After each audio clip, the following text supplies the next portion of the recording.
ॐ अखण्डमण्डलाकारं व्याप्तं येन चराचरं तत्पदं दर्शितं येन तस्मै श्रीगुरवे नमः। हरिः ओम्। ॐ तव कथामृतं तप्तजीवनं कविभिरीडितं कल्मषापहं श्रवणमङ्गलं श्रीमदाततं भुवि गृह्णन्ति ये भूरिदा जनाः। Om Namo Bhagavate Sri Ramakrishnaaya. Welcome to the devotees and friends to the 90th week of the readings and reflections from the book The Gospel of Sri Ramakrishna. So this is the book translated from Bengali, originally written by Mahendranath Gupta and translated into English by Swami Nikhilanandji Maharaj. As usual, we shall read a few passages and then reflect upon them. We are now in chapter 14, Master. If a pea falls into filth, it grows into a pea plant nonetheless. M. But still there are 8 bonds, Master. They are not 8 bonds, but 8 fetters. But what if they are? These fetters fall off in a moment by the grace of God. Do you know what it is like? Suppose a room has been kept dark 1,000 years. The moment a man brings a light into it, the darkness vanishes. Not little by little. Haven't you seen the magician's feet? He takes a string with many knots and ties one end to something, keeping the other in his hand. Then he shakes the string once or twice, and immediately all the knots came undone. But another man cannot untie the knots, however he may try. All the knots of ignorance come undone in the twinkling of an eye through the Guru's grace. Well, can you tell me why Keshav Sen has changed so much lately? He used to come here very often. He learnt here how to bow low before a holy man. One day, I told him that one should not salute a holy man as he had been doing. Harish says rightly, all the checks must be approved here. Only then will they be cashed in the bank. Laughter. Yam listened to these words breathlessly. He began to realize that Satchidananda, in the form of the Guru, passes the check. Master, do not reason. Who can ever know God? I have heard it from Nangta once for all that this whole universe is only a fragment of Brahman. Hazra is given to too much calculation. He says, this much of God has become the universe and this much is the balance. My head aches at his calculations. I know that I know nothing. Sometimes I think of God as good and sometimes as bad. What can I know of him? Yam. It is true, sir. Can anyone ever know God? Each thinks with his little bit of intelligence that he has understood all of God. As you say, an ant went to a sugar hill and finding that one grain of sugar filled its stomach, thought that the next time it would take the entire hill into its hole. Master, who can ever know God? I don't even try. I only call on him as mother. Let mother do whatever she likes. I shall know her if it is her will, but I shall be happy to remain ignorant if she wills otherwise. My nature is that of a kitten. It only cries, mew mew. The rest it leaves to its mother. The mother cat puts the kitten sometimes in the kitchen and sometimes on the master's bed. The young child wants only his mother. He doesn't know how wealthy his mother is, and he doesn't even want to know. He knows only, I have a mother. Why should I worry? Even the child of the maidservant knows that he has a mother. If he quarrels with the son of the master, he says, I shall tell my mother. I have a mother. My attitude too is that of a child. Suddenly, Sri Ramakrishna caught Yam's attention and said, touching his own chest, well, there must be something here. Isn't that so? Yam looked wonderingly at the master. He said to himself, does the mother herself dwell in the master's heart? Is it the divine mother who has assumed this human body for the welfare of humanity? Sri Ramakrishna was praying to the divine mother. O mother, O embodiment of Om, mother, how many things people say about thee, but I don't understand any of them. I don't know anything, mother. I have taken refuge at thy feet. I have sought protection in thee. O mother, I pray only that I may have pure love for thy lotus feet, love that seeks no return. And mother, do not delude me with thy world bewitching Maya. I seek thy protection. I have taken refuge in thee. The evening worship in the temples was over. Sri Ramakrishna was again seated in his room with Yam. Yam had been visiting the master for the past 2 years and had received his grace and blessings. He had been told that God was both with form and without form, that he assumed forms for the sake of his devotees. To the worshipper of the formless God, the master said, hold to your conviction, but remember that all is possible with God. He has form and again he is formless. He can be many things more. Master to Yam, you have accepted an ideal, that of God without form. Isn't that so? Yam, yes, sir. But I also believe what you say, that all is possible with God. It is quite possible for God to have form. Master, good. Remember further that as consciousness, he pervades the entire universe of the living and non living. Yam. I think of him as a consciousness in conscious beings. Master, stick to that ideal now. There is no need of tearing down and changing one's attitude. You will gradually come to realize that the consciousness in conscious being is the consciousness of God. He alone is consciousness. So, dear devotees and friends, today is the 90th week of the Gospel readings and reflections. Last week, we came to one paragraph and stopped. And in that paragraph, Master has touched a very pertinent point. The point is, he says, Mayam said to him that there are 8 bonds. That means bondages. 8 bondages are there. That's what Yam said. So Masters corrected him. They are not 8 bonds, but 8 fetters, he said. So this is something, a wonderful idea, that we see what are these 8 fetters and how these 8 fetters are spoken in our Shastras.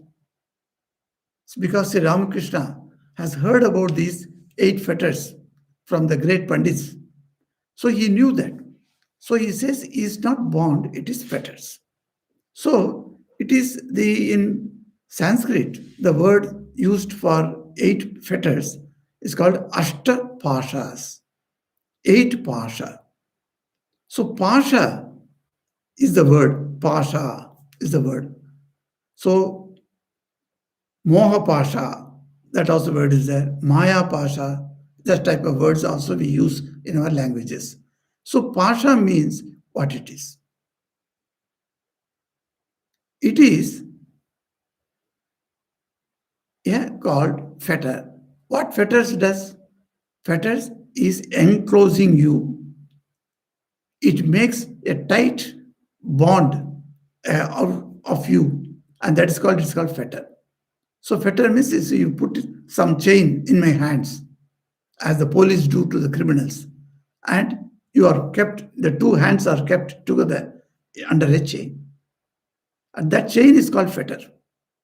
So anything that binds our soul with external things other than myself, they are all called fetters. So, how many fetters can be? So, rishis a long back have understood there are 8 fetters are there, 8 kinds of fetters. So, what are they? We must know at least while passing through this gospel class, we come to know many things from Sri Ramakrishna. And Sri Ramakrishna, by the way, he says many things, and they are also wonderful things to know also. So he says that our Mahanirvanam Tantra, one Tantra book, is telling about these 8 fetters. What it says, the 8 fetters are, in Sanskrit terms, I'm telling. So Grina, then Shanka. Grina, Shanka. Grina is despisal. That means I do not like it. Dislike or hatred. That is Grina. Grina means hatred. And next is Shanka. Shanka is doubt. Some type of a question comes within your mind. So I do not find a particular answer. I am not certain about the answer. So it is called samshaya, the doubt, Shanka. That is. And third is bhayam. Bhayam means fear, fearfulness. Fear can be of many things. So, fear, third. And fourth is lajja. Lajja is shame. And fifth is jugupsa. Jugupsa. It's a best English word, nearest English word is reproach, you can say, or censure. You tell somebody, hey, don't do this. You censure him. You warning to him. So that is jugupsa. And another word, this sixth will be that Sheelam. So the 6, 7, 8 are taken together. Sheelam, Manam, or Jati. Or Sheelam, Kulam, Jati. So these 3 things taken together. So first 5 and later 3, they put together 8 pashas are there. So the shloka says, Grina Shankha, Bhayam Lajja, Jugupsa Cheti Panchamaha. What are these Panchama? The 5 pashas are, these are the 5 pashas.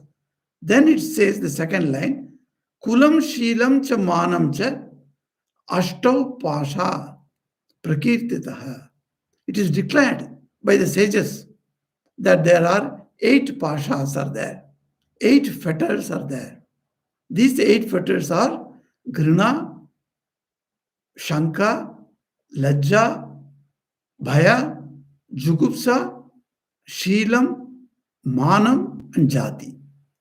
So if you see uh, in the Western literature also, you find something like this. Say, going to Greek uh, literature, you find it was first Aristotle who talked about some sins, he said. So he started writing about these sins.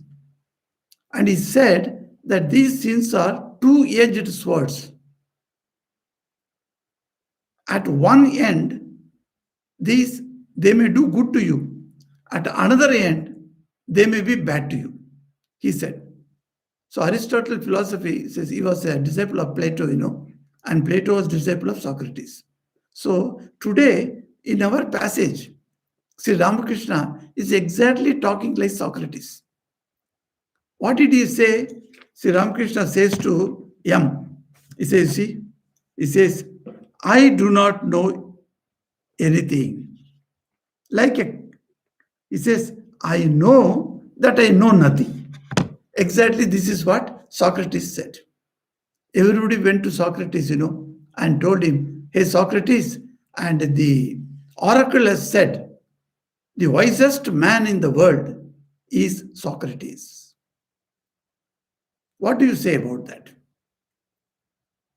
Then Socrates said, oh, I do not know anything. I know that I do not know anything.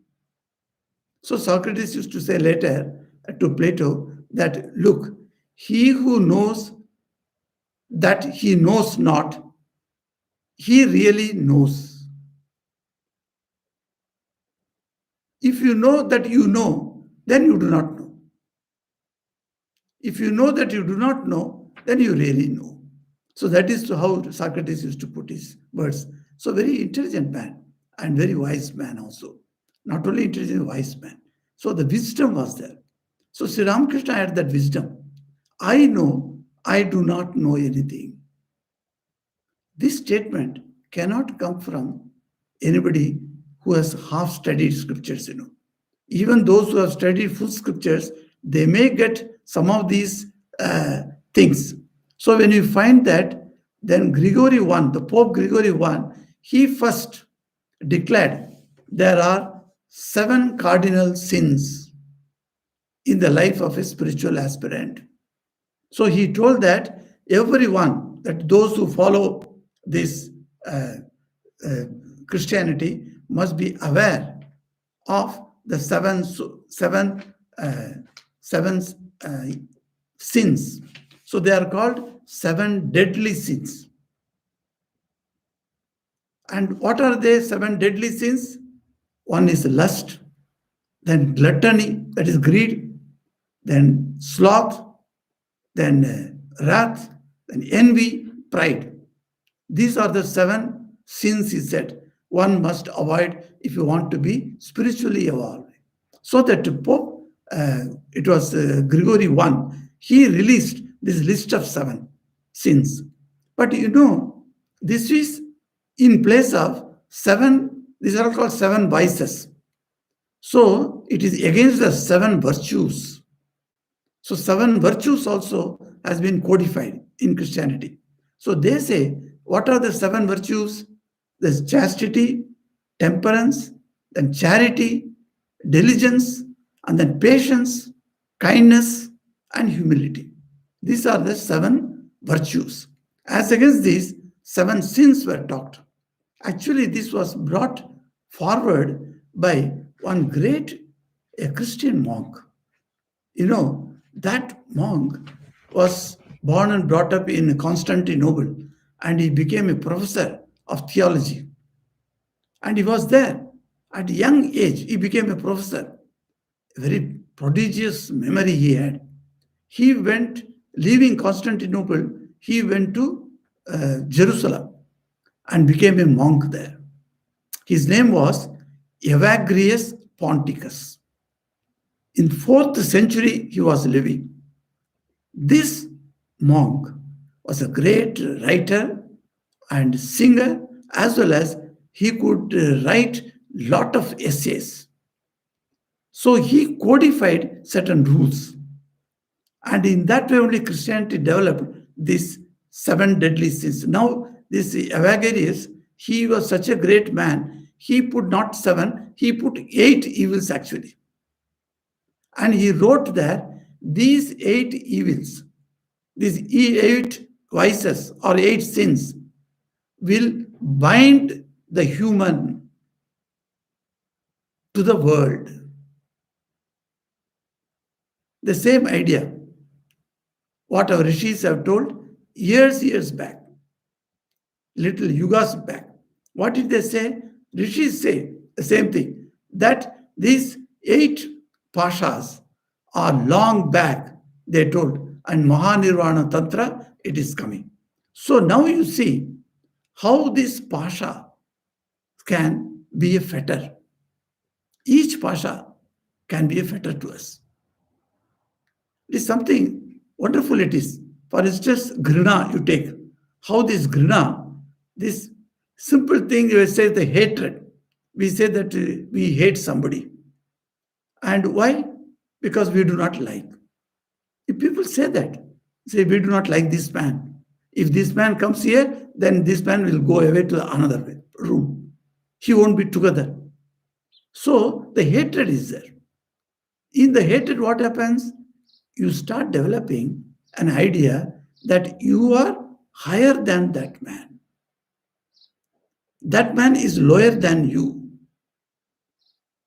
Or it may be due to your own feeling inadequate in front of him. Then you start hating him. Suppose you are not able to sing so well, and the another man has come today and he is singing so well. Then what happens to you? You develop, you find out your inadequacy, and you think, oh, I cannot become now lower than him. Though he may be having a better talent, I start hating him. In that way, I within myself compensate for my inadequacy. So this hatred is one of the bondage. This is the hatred that comes out in the form of telling that, I like my God, I worship my God, and then I am so attached to my God form only. The other forms of God, I don't want to see. This hatred comes in spiritual life also. Likewise, every quality, if you take it and analyze, you'll be surprised. Like that, every quality, shanka, that doubt, and then bhaya, fear, and also jugupsa, kula, shila, jati, all these things, if you analyze, you will find they all bind you. They are fetters like you. And Sri Ramakrishna says that these fetters fall off in a moment. It doesn't take much time. The fetters can fall off instantly by the grace of God. For that, he gives a beautiful example. Do you know how it is? He says, for 1,000 years, a room was dark. It was kept closed. You open the room gates and you enter the room and light a lamp. Then what happens? Sri Ramakrishna is asking, will the darkness go little by little, or will the darkness go instantly? Anybody who has seen when the light is lighted up, when the lamp is lighted, how the light comes. The darkness do not go slowly, slowly. Instantly it is gone. So likewise, all these fetters, they are just thrashed to the bin instantly by the grace of God. So, and Sri Ramakrishna says that God only takes the tie, knots, and then he puts the knots. That's why the word pasha is very important in Tantra. They say in the Lalita Sahasranam, one of the beautiful 1000 verses on Mother Tripura Sundari, you read there, the fourth line, it's at the beginning, from the beginning, if you say fourth line, it says that Raga Swarupa Pashadya. The Pasha is Raga Swarupa. Raga means attachment. It is made like that.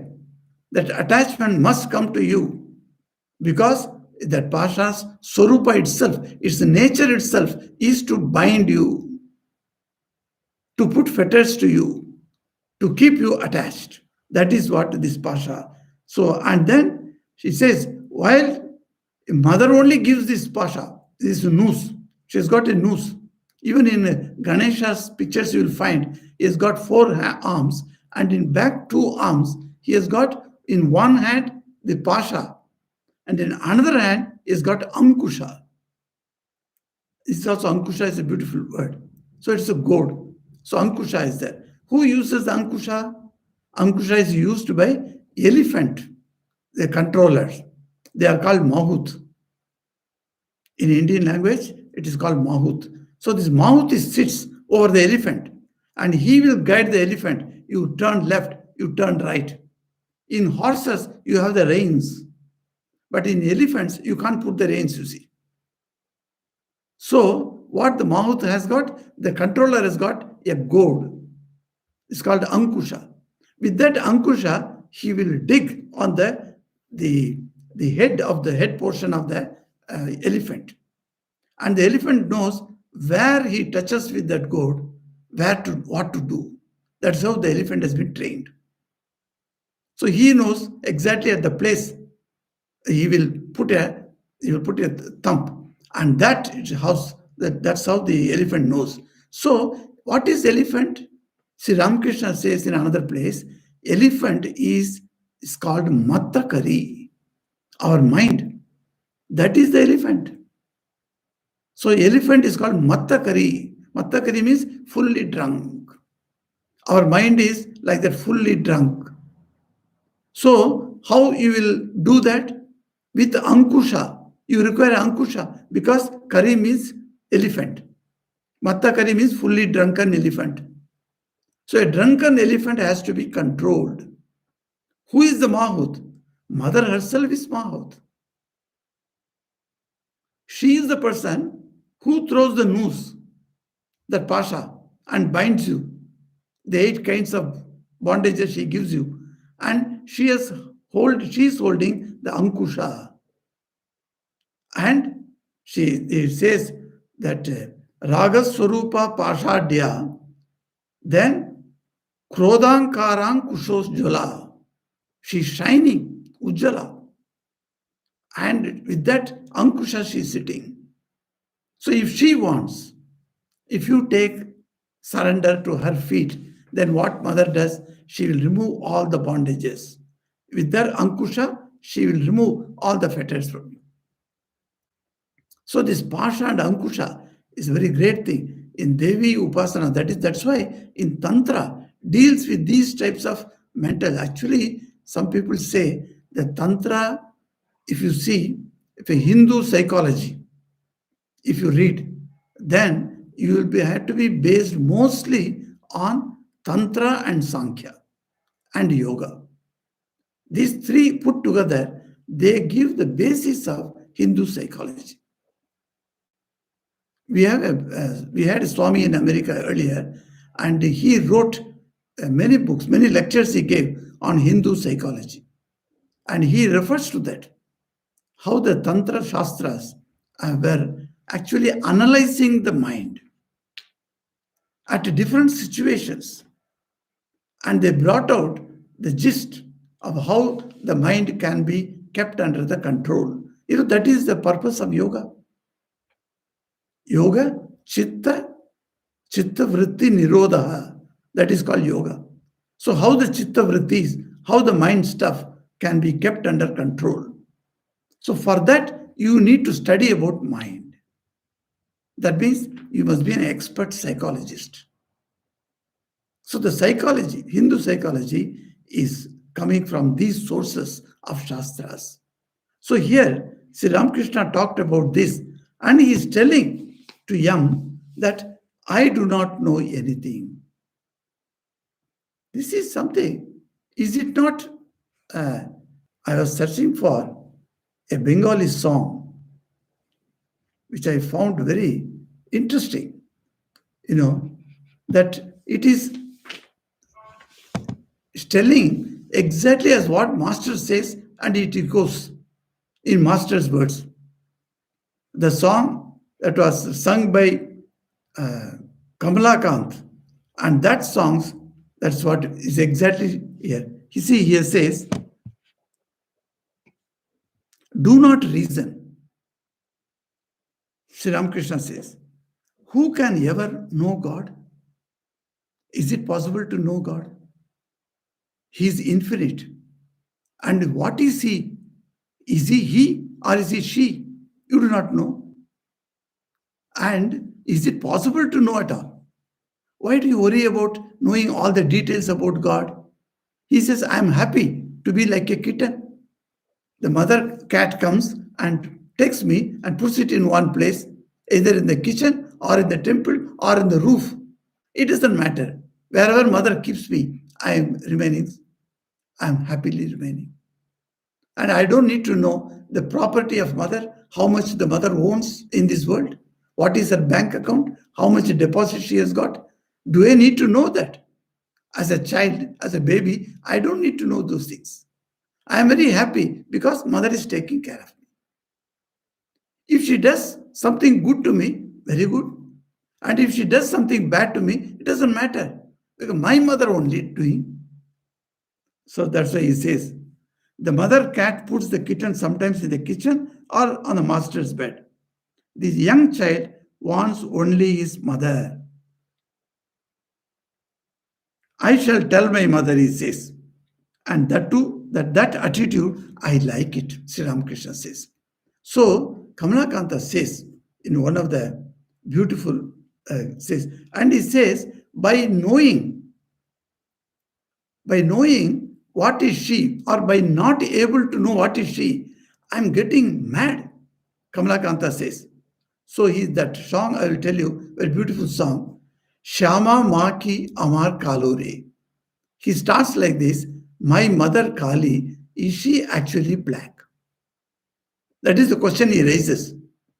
And he says that Loke Bole Kali Kalo. People are telling me that, Kali is black. That's why her name has come Kali. But he says that Amar Monto Bolena Kalore. He says, my mind, my heart is not telling that she is black. Why is denying? Why Kamalakanta starts denying what people are telling? If all the people in the society are telling that Mother Kali is black, he should also accept it. Is it not? That would be the wise to go with the society, to go along with the society. But Kamalakanta is a rebel, like Sri Ramakrishna. He says, no, I shall not accept that Mother Kali is black. Why? The reason he gives. He says, Hey Shama, hey Mo Mother Kali, Kokono Shveto, Kokono Pito, Kokono Nil, O Lohito. See, 4 colors he has seen. He has seen Mother Kali sometimes in white, utter white, that effulgent white light he has seen. And he has seen sometimes in yellow, in the setting sun's yellow. That is Mother Kali's. And then he says, sometimes I have seen you in blue also. There's blue Kalis are also there. Some images of Kali are done completely blue. So I have seen that blue Kali. And in one place, I went in Bengal, the place name, it is very near to Ramprasad's birthplace. There, in that place, Mother Kali's color is green. That also I have seen. So you find that different colors are there. And blue and Lohita. Lohita means red. Oh Mother Kali, oh Shama. And Shama, he addresses her as Shama, as a blue. So he says, you are in different colors. Mayer, he says, Sheba kemon bujite na pari. So I am unable to understand what is your actual color. And bhavite, janam gelo re. He says, thinking about what is your real color, I have spent lives after lives. He is lamenting. How many lives have gone only in trying to find out what is the color, what is the true nature of Mother Kali? Sri Ramakrishna echoes that idea. He's telling to Master and telling, what? It is young. He said, what? You are going to always think what is the God?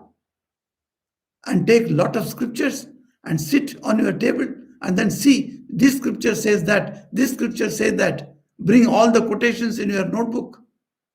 And then you analyze. What do you get? Janam galore, he says, all the lives only have been spent. It is now right time to stop all the research and dive deep in oneself. That is what Sri Ramakrishna is indicating. And this Kamalakanta says, and he says, and second para, you see, Kamalakanta says that Kokono Purusho, Kokono Prakriti. You are sometimes in the male body and sometimes you are in the female body. Kokono Sunya Akare, that says, sometimes you are completely zero. Shunya means zero. What is that? You are completely vacant, completely unknowing. You do not know what. You are neither Purush nor Prakriti. So who are you? You are Sunyo. You are vacant. Buddhists call that, a Shunya Avastha, they call it. That Shunya is what Kamalakanta is telling. And he says, Shebhav, Kamon Bhujit Napari, he says, I do not understand what is your state of affairs. I don't understand. And previously he told, thinking about these lives and lives I have spent, gone are those lives in thinking about you, who you are. Now he says that I don't know what you are. So what has happened? Shoje pagal holore. He says, I have become a madcap. My mind is completely gone, out of ordinary. I have become pagal, he says. Sri Ramakrishna is also pagal. And people, Calcutta people used to tell him, Dakshineswar pagal Thakur. So he is a madcap.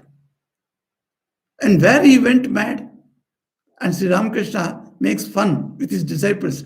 People call me mad. And if anybody thinks of Chaitanya, will he gets his head mad? He's putting it very jokingly. You are thinking about Chaitanya all the time. So consciousness you are thinking about, and will you become unconscious by thinking of the consciousness? That is what he puts it very jokingly. So, but Kamalakanta says, I have become mad. And Sri Ramakrishna also is mad in that sense. That because you do not know who is she. That Master is again and again says, can anyone ever know God? And he says, I shall be happy to remain ignorant if she wills otherwise. See, the previous line he says, let mother do whatever she likes. So that is complete surrender has come in his mind. So Sri Ramakrishna is absolutely surrendered. And I shall know her if it is her will. Yes, it is doing something good thing to me. She brings me food. She gives me support. She protects me. Everything okay. All these things okay. But if she wills otherwise, what I should do? So Sri Ramakrishna is teaching us, mind you. He says, I shall be happy to remain ignorant if she wills otherwise. That's why he says, why do you worry? This universe is being produced by her. It is being projected by the mother. And she has got responsibility to keep it, sustain it. For how many years we do not know. Even recently I have had some discussion with somebody that whether the entire human population will be wiped out by this coronavirus. Entire population. Think of it. It's a very fearful repercussions in our mind, even to think like that nobody will be there.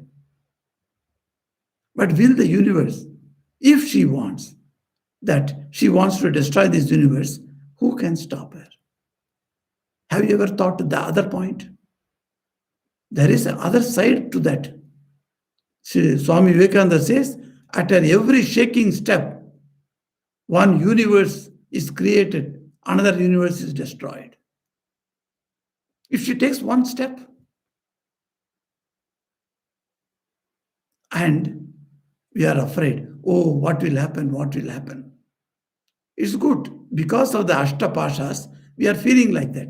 But a day will come when by her grace, when these Ashta Pashas are removed from us, then what you say? We realize, it is all Mother's grace. If she keeps me, I will remain. If she does something else, I'm not going to worry about that because it is only Mother doing.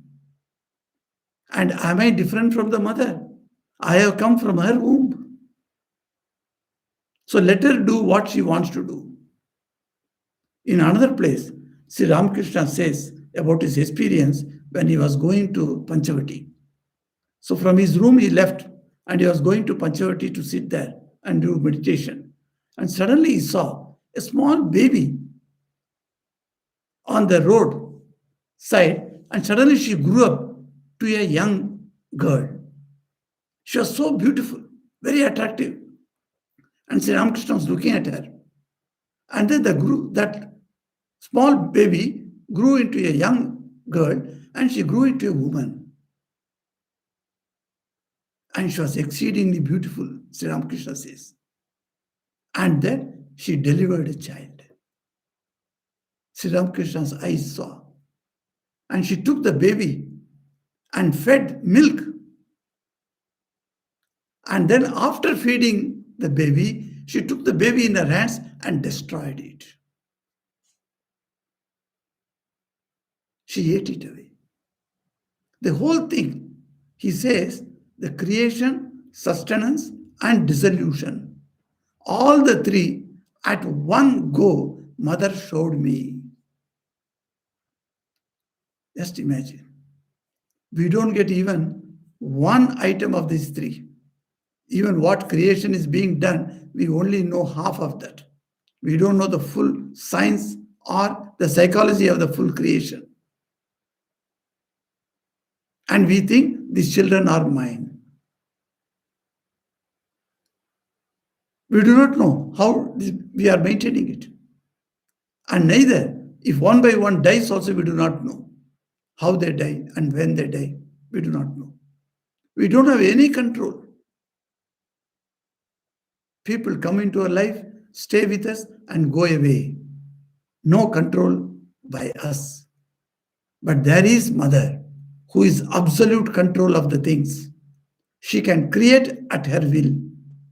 She can sustain at her will. She can dissolve this entire thing at her will.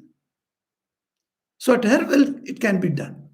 If it is so, I would like to be like a small baby. Sri Ramakrishna says, my attitude of devotion is, I consider God as Mother. You may talk very big things. If you have studied Vedas, Upanishads, etc., you can say, oh, God is Brahman. God is no form. And you can say all those adjectives spoken in the Upanishads. Sri Ramakrishna says, my attitude is baby's attitude towards his mother. That's all I want to know. I don't want anything else. And he's instructing him, consider like that. Shakti worship, or do worship of Shakti, he says. You see, unless a holistic idea about the Srishti, Sthiti, Vinasha, creation, sustenance, and destruction is obtained in your mind, one can never overcome any type of sadness. One cannot overcome the suffering of the world. All the three, in a holistic way, one must at least intellectually try to understand. Because of the 8 pashas that are binding my soul, I may not be able to completely come out of that. Okay, understandable. But at least intellectually, can you not put this idea into your mind and try to think when you are free? When I am attached, I am in action. Sometimes the action stops. I get some quiet time. That's why Sri Ramakrishna says, at least occasionally go into solitude, sit there quietly, and think about who am I, from where I have come, what is the goal of my life, what the purpose of my staying in this world. Who are these relations? Kate Kanta, Kaste Putra, the great Adi Shankara says in Bhajagovindam. Kate Kanta, who is your wife? Kaste Putra, who is your son? Find out the relations. Anytime did you ever think about these things? Who are you? So Sri Ramakrishna gives us a beautiful way for us to understand. Just become a baby in the mother's hand. Consider God as your mother. How easy the religion has become. You see, Sri Ramakrishna has brought religion or spirituality to our doorstep.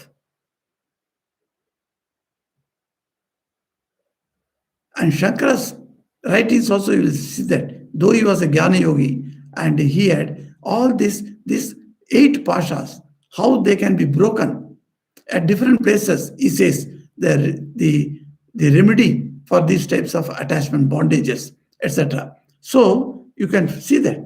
I want, so suddenly Sri Ramakrishna caught Yam's attention. And touching his own chest, he's telling him that, well, there must be something here, isn't it?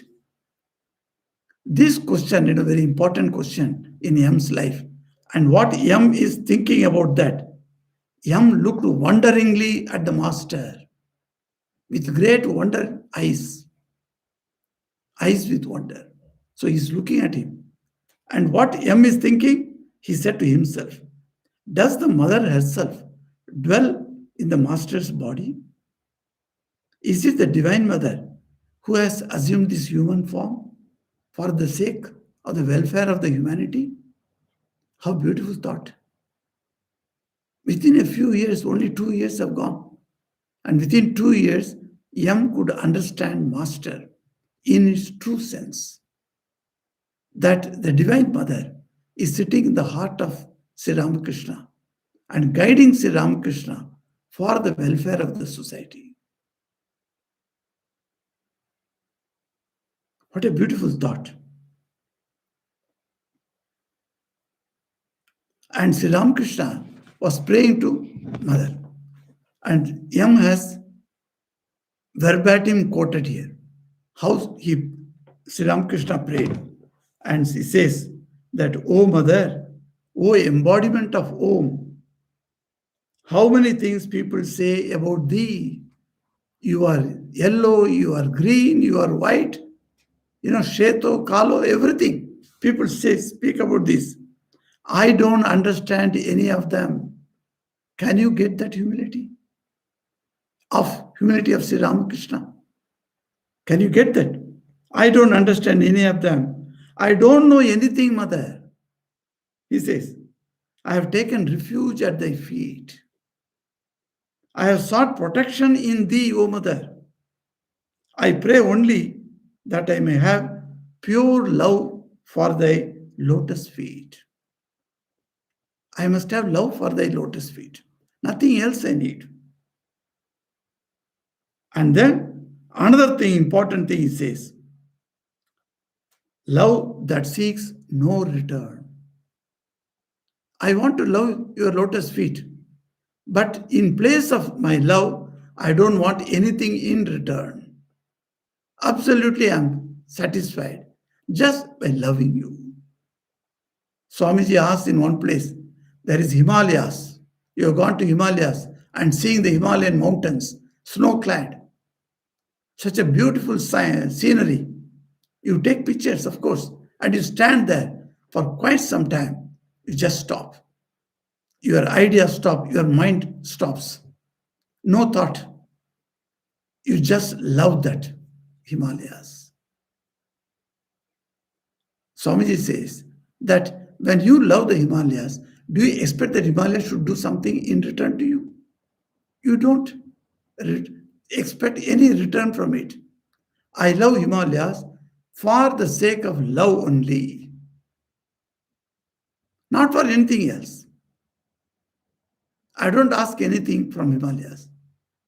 Oh, Himalayas, give me this, give me that, nothing. Oh, Himalayas, I love you. This is what I'm telling. And with no return. And in that prayer, third thing he says, first is, give me love to your lotus feet. Second, give me that type of love that doesn't have any return idea. And thirdly, he says, please, O mother, do not delude me with thy world bewitching Maya, because you are yourself Mahamaya. You have got that noose, that pasha. You throw the pasha on me and bind me and then run, make me run here and there, janama janam. That is life after life, you make me run. Please do not do that. Use your ankusha, the ankusha you are having, holding in your hand. Use that ankusha and cut off my bonds. And don't place your world bewitching Maya. What is your Maya? The Maya's nature is world bewitching. It's a very beautiful word in English. Bewitching. Bewitching smile, as they say. So that means you are bewitched. That means you are completely come under the influence. That is called, what that, which is a word that you all know that. We are always using the word in a very bad sense, that some people are following the witchcraft, etc., etc. We speak very bad about those things. So when it's said bewitched, that word comes from that, how a witch keeps somebody under her control. So this Mahamaya keeps one under her full control, absolute control. So the bewitched word is used. So he says, thy world bewitching Maya, please do not delude me with your Maya. Keep me always, the moha. The moha is the delusion. You are creating the moha. Who is creating the moha? You only create. This moha is created by you, and it is you who have to remove that moha. That's why you got ankusha. So use that. So this prayer, this is the prayer. Such prayers from the gospel, one has to note down in his diary separately. Collect all those prayers which Sri Ramakrishna is telling to Divine Mother, and which Yam has noted down verbatim. If you read the original Bangla book, then write down those prayers which Sri Ramakrishna has used those words. Those words have come up from his lips. Such beautiful words in Bengali. And even though we do not know a little Bengali, but then in English also the gospel has come now. So all the prayers can be put together in one notebook. And whenever you are free, you just open that. Any page you can read. How beautiful prayers are there in the gospel of Sri Ramakrishna. So here, that now that evening time worship has come, so Yam has noted that temples are now readying, and Sri Ramakrishna was again seated in his room with Yam. So and everything is quiet. And Yam has been coming for the last 2 years. He says he has received great blessings from Sri Ramakrishna. And he has been told that God is with form, God is without form. Earlier, Yam was Brahma Samaj ideas he was having. So he thought that God is only without form. God cannot have any form. This is something great thing, that how people with such different ideas come to Sri Ramakrishna, sit with him, and then understand that yes, God can have form also. If God is omnipotent, why not God can have other forms? Why can't he take forms? So the science also works here. The logic works here. So Sri Ramakrishna tells everyone, whoever comes to him, that God is with form and God is without form, and something else also, if there is anything otherwise. We now we understand only these two categories. If there is any third category or fourth category or fifth category which is unknown to us so far, that also he. So God can be that also. See what a vastness of mind to think of God. This is the actual feeling that what one should intellectually at least have. If God is infinite, his rupa and is becoming arupa, both can be infinite. That is, his nature can be infinite. Ram Ananta, Ram Katha Ananta, Tulsidas has said. Ram is infinite, and his nature, his stories, his being is also infinite. So that infinite, that thing one can understand. So Yam within 2 years has understood this very clearly. So Sri Ramakrishna is now conversing with him. So he says, you have accepted an ideal, that of God without form. It is because I am telling you and I am convincing you that God can take form. Don't accept that ideal now. Sri Ramakrishna, you see, everybody would say, I have proved to you that God is form, God is formless, God can have anything, but then there are rarely anybody who can tell his disciple, no, no, you don't need to accept it. Here Sri Ramakrishna is telling, you have accepted an ideal that of God without form. Isn't that so? Yam says, yes, sir. Yes, yes. But he says, I also believe what you are telling now. Because 2 years I'm coming to you and understanding your arguments. And okay, whatever you say, that is also okay for me. So Sri Ramakrishna says, good. But remember further that God as consciousness is everywhere. But then, Master is telling to him, stick to that ideal now. What ideal you are having, stick to that now. There is no need of tearing down and changing one's attitude just for my sake. Because you are coming to me and you are friendly to me and you got my blessings, etc. Don't think that you have to change your attitude. You don't need to change your attitude. You can be with your own attitude. Which guru will say like that? You see, what a wonderful way Sri Ramakrishna speaks to his disciples. Which guru can talk to his own disciple like that? Every disciple would insist, what I am telling is the correct. You must follow exactly what I am telling.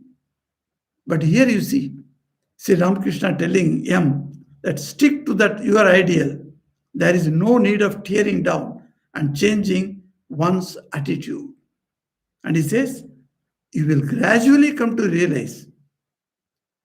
So, this gradual development of the spiritual life is what is required, not abruptly changing or transforming yourself, because that cannot stand for many days. Anything abruptly changes must abruptly end also. But if an evolution happens in your spiritual life gradually, then it is much more interesting and much more useful for a person's spiritual life. So, in that way, Sri Ramakrishna has taught us many new things today. So, with this, we shall proceed for the next class. Tomorrow is the birthday or Jayanti, as we call it, of the great Adi Shankaracharya.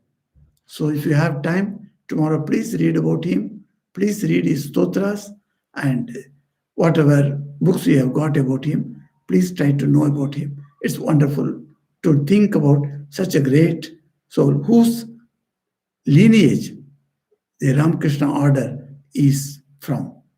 Shankaracharya's lineage. So we are belonging to one of the 10 sampradayas, the lineage sections that he created, that Ramakrishna order belongs to the Puri Sampradaya. So that is our great guru, you should say. So his life is such a wonderful thing. So please read it tomorrow and pay homage to the rishis by reading the scriptures.